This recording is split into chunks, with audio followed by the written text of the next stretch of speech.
Welcome to Jurassic Fitness, where personal training has taken an evolutionary turn. Meet Terry Rex, or Coach T, who traded hunting prey across prehistoric plains for hunting gains in the modern world's most ambitious career change. Fresh from what he claims is an online certification program, though the laptop mysteriously disappeared after what he called a technical difficulty with the spacebar, Terry brings 65 million years of predatory instinct to the gentle art of personal fitness coaching.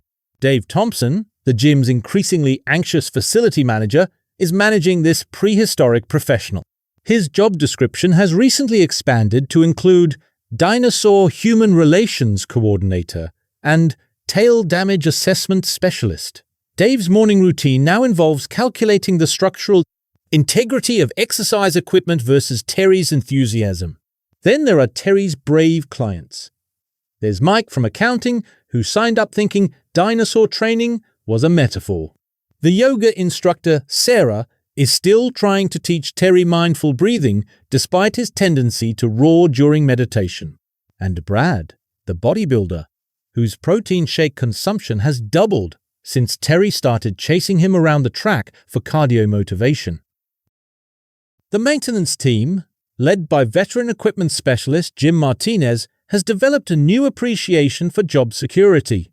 They've had to reinforce every piece of equipment, install shatterproof mirrors, and keep a constant supply of replacement yoga mats, which Terry insists are cooling towels, but everyone knows are just his mid-session snacks. Armed with boundless enthusiasm and what he calls a naturally encouraging presence, though most clients call it primal terror, Terry is ready to revolutionize the fitness industry. His training philosophy, run like something's chasing you, has proven remarkably effective, primarily because something is, in fact, chasing them. And so begins the tale of the most unique personal trainer in fitness history, where survival of the fittest takes on a whole new meaning. As it turns out, personal training becomes considerably more complicated when the trainer's arms are better suited for waving goodbye than lifting weights. Terry's first attempt at teaching proper form consisted mainly of roaring encouragingly while headbutting the equipment into position. The gym's suggestion box quickly filled with notes ranging from, "Please explain why the protein shakes keep disappearing," to, "Is it normal for a personal trainer to mark their territory around the squat racks?" Dave Thompson maintained a brave face while explaining that the occasional earth-shaking roar was Terry's version of a gentle reminder about form. His approach to fitness assessment was unique. While most trainers use body mass index, Terry preferred what he called the chase and assess method. Clients' fitness levels were ranked on what he termed the survival scale, ranging from immediate snack to worthy chase. The local marathon team's membership mysteriously tripled after Terry offered motivation sessions. The group fitness classes were particularly memorable. Terry's interpretation of gentle stretching consisted of what can only be described as a prehistoric panic inducer. His Rexercise class became infamous for having a 100% attendance rate, mainly because no one dared to skip it. The Dino aerobics sessions regularly set new records for calories burned and structural damage. Equipment modification became a constant challenge.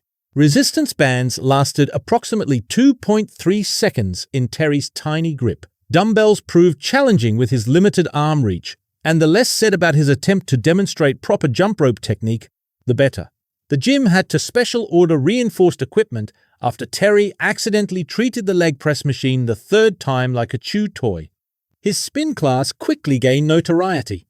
Terry's inability to ride the bike led to him running alongside the class, which technically achieved the same cardiovascular goals, but with added psychological intensity.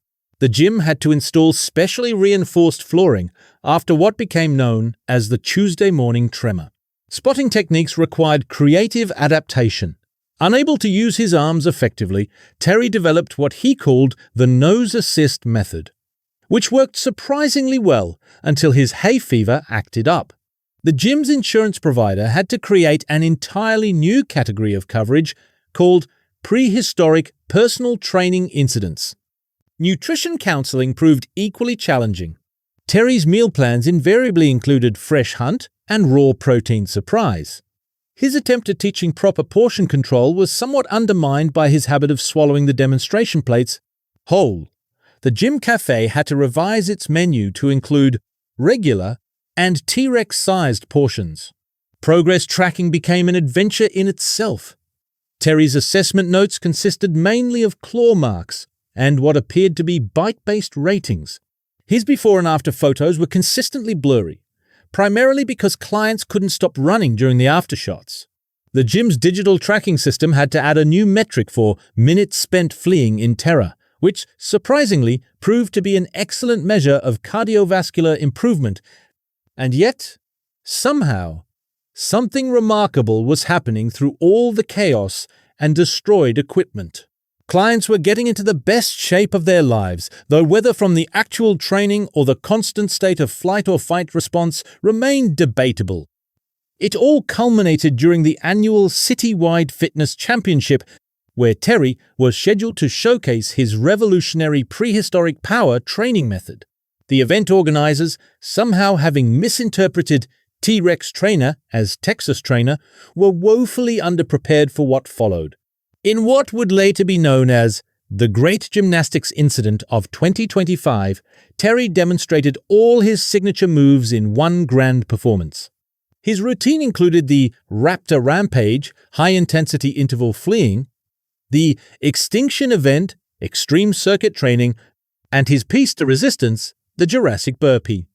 The resulting fitness spectacle knocked over every piece of equipment in a perfectly choreographed domino effect, set off all the emergency sprinklers, and triggered the gym's newly installed Dinosaur insurance policy. 3 different fitness certification boards showed up just to create new rules specifically prohibiting whatever they had just witnessed. Yet somehow, amid this prehistoric pandemonium, something extraordinary happened. When the final results came in, Terry's clients had collectively lost more weight, gained more muscle, and logged more cardio minutes than any other gym in the country. Nothing motivates quite like a T-Rex with a stopwatch and a dream. The gym board, in a decision that surprised absolutely no one who'd ever tried to argue with a T-Rex, voted to make Terry's methods official. They implemented a few new policies, including mandatory running shoes and a special waiver for prehistoric motivation techniques. And so, the fitness world learned that sometimes the best personal trainer isn't the one with the most flexible arms, but who can scare you into shape. Perhaps next time, they'll think twice before hiring a velociraptor as the new Zumba instructor. The moral of the story? In fitness, as in evolution, it's not about the size of your arms, but the size of your roar. Just remember to bring a change of clothes and some running shoes.